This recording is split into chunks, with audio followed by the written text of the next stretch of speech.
vaping has many chemicals that till today we don't even know what they do. But many of the vapes, they have chemicals that are clearly well known to cause cancer.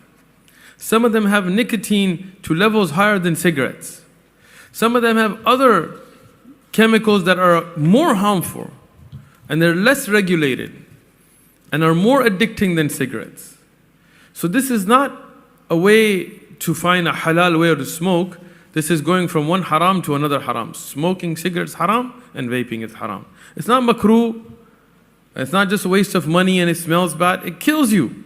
How many people die from lung cancer? What's the benefit in smoking? What do you get out of it? What's the benefit in vaping? You think that looks cool? Trust me. Back in the days, we see a little machine puffing on it. We'd be like, what a nerd. Bruh. What's wrong with this guy? So it's not cool. It's not Islamically correct. It's harmful for your health. It's stupidity all around. Allah protect us from it.